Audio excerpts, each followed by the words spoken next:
एक साधु के 3 प्रश्न। पहला, जहर के बराबर क्या चीज है? दूसरा, छुरी मारने के बराबर क्या चीज है? तीसरा, नरक के 3 द्वार कौन से हैं? नमस्ते श्रोताओं, स्वागत है आपका हमारे YouTube चैनल ज्ञान संगम स्टार पर। आज हम आपके लिए लेकर आए हैं बहुत ही ज्ञानवर्धक और रोचक कहानी, जो आपके जीवन में बहुत ही उपयोगी सिद्ध होगी। तो श्रोताओं, आइए कहानी शुरू करते हैं। कहते हैं, काशी में एक सन्यासी गंगा स्नान करके घाट से ऊपर जा रहे थे और आपने देखा होगा कि काशी में बहुत भीड़ होती है और उसी भीड़ में एक चंडाल चला आ रहा था और उसने सन्यासी से बचने का पूरा प्रयास किया, परंतु उस चांडाल का वस्त्र सन्यासी को छू गया और यह देखकर सन्यासी को बहुत क्रोध आया। उन्होंने तुरंत एक पत्थर उठाकर उस चांडाल को मारा और उसे डांटते ही बोले, अरे धूत, अंधा हो गया है क्या? देखकर नहीं चल सकता? तेरे स्पर्श से मैं अपवित्र हो गया हूँ और अब मुझे फिर से स्नान करना पड़ेगा। सन्यासी जी की बात सुनकर चांडाल कहने लगा, भगवत, मुझसे अपराध हो गया, मुझे क्षमा करो। और रही बात स्नान करने की, आप स्नान करेंगे या नहीं मुझे नहीं पता, पर मुझे तो अवश्य ही स्नान करना पड़ेगा। चांडाल की बात आश्चर्य से सुनकर सन्यासी ने कहा, अरे तुम्हें क्यों स्नान करना पड़ेगा? अपवित्र तो तुमने मुझे कर दिया है। चांडाल ने कहा, सन्यासी जी, सबसे बड़ा अपवित्र महाचांडाल तो क्रोध है, जिसने आपके अंदर प्रवेश करके मुझे छू दिया है, इसलिए मैं अपवित्र हो गया हूँ और जब तक मैं गंगा में स्नान नहीं करूँगा तब तक मैं पवित्र नहीं हो सकता। चांडाल की बात सुनकर सन्यासी का मुख लज्जा से नीचे झुक गया। चांडाल कहने लगा, महाराज, आपने मुझसे कहा अंधा है क्या? सच पूछो तो जो मनुष्य अपने आप को ना देखकर केवल दूसरों को देखता है वही अंधा होता है, और जो खुद को देखता है वह अंधा नहीं होता। मनुष्य को चाहिए कि वो अपने आप को पहले कसौटी पर परखे, यानी वो पहले अपने आप को जांचे और फिर दूसरे मनुष्य के बारे में बात करे। ऐसा करने से मनुष्य सब पापों और दोषों से अपनी रक्षा करता है, जिससे उसका जीवन धन्य हो जाता है, उसके सभी दोष भी निकल जाते हैं और तब कहीं जाकर वह वास्तव में एक सच्चा मनुष्य बन पाता है। जो मूर्ख मनुष्य क्रोध के उत्पन्न होने पर उसे दबा नहीं पाता, वो उस क्रोध का फल भुगतता है।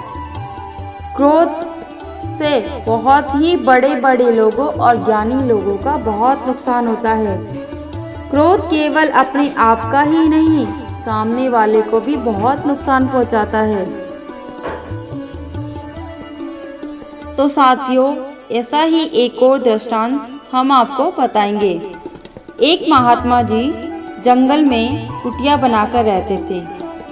महात्मा जी का स्वभाव बड़ा ही शांत प्रिय था, जिन्होंने क्रोध पर पूरी तरह से विजय पा ली थी।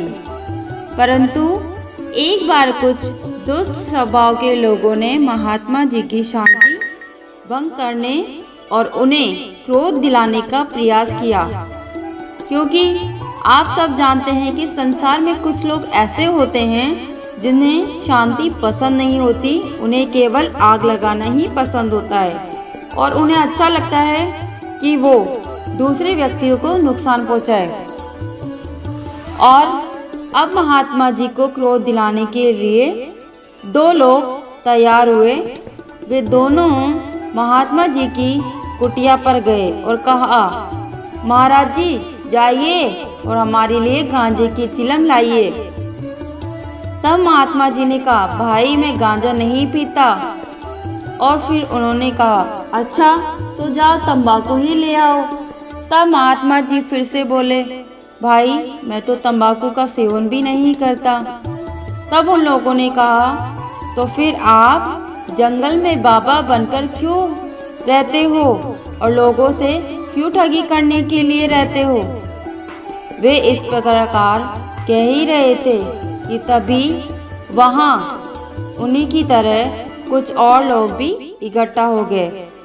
तब उनमें से एक ने कहा, अरे ये महात्मा नहीं, ये तो बहुत बड़ा ठग है और ये कई बार तो जेल भी जा चुका है। मैं अच्छे से जानता हूँ इसे और जेल में इसके साथ रहा भी हूँ। इसने मुझे डंडों से बहुत मारा था। ये देखो, ये रहे मेरी चोट के निशान। तीसरा व्यक्ति बोला, भाई मैं इस पाखंडी को बहुत अच्छे से जानता हूँ। ये रात में वेश्याओं के साथ रहता है और दिन में बड़ा संत बन जाता है। इस तरह से सभी लोग महात्मा जी पर झूठे आरोप लगाते रहते हैं और सोचा कि कैसे भी महात्मा जी को क्रोध आ जाए। लेकिन महात्मा जी को जरा सा भी क्रोध नहीं आया। अब तक वह लोग उनके माता पिता और वेशभूषा के बारे में अनुचित बोलने लगे और बकते बकते सारा भंडार जब उनका खाली हो गया तो अंत में वे चुप हो गए। तब महात्मा जी ने कहा, लो भाई ये शक्कर की चाय पी लो।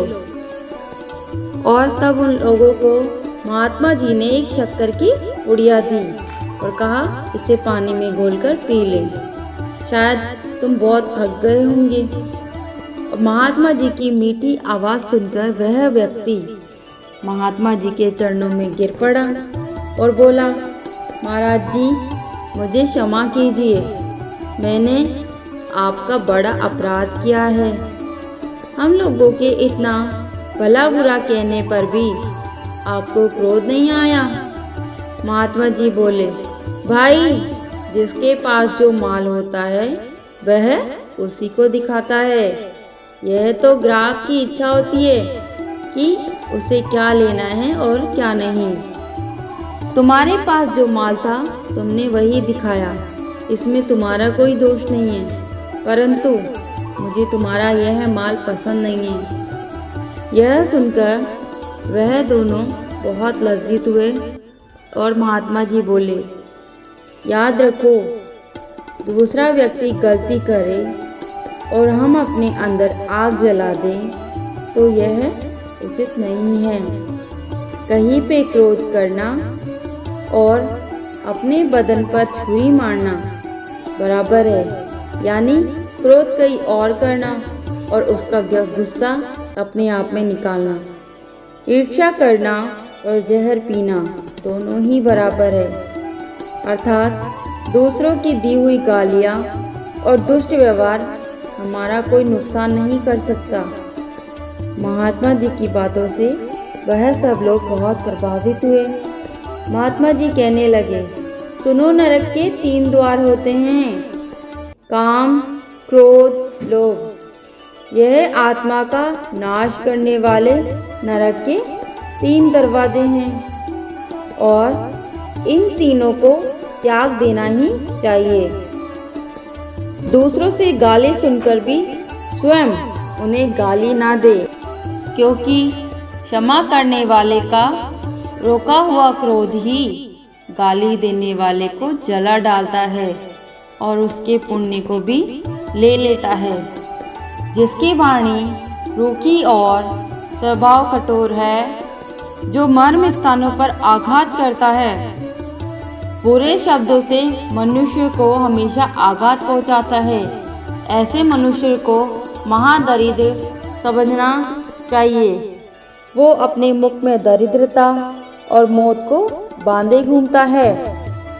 दोस्तों, यदि आपको वीडियो पसंद आए तो वीडियो को लाइक कर देना, चैनल को सब्सक्राइब कर देना और अपने मित्रों से शेयर कर देना। तो सब बोलिए जय श्री राम।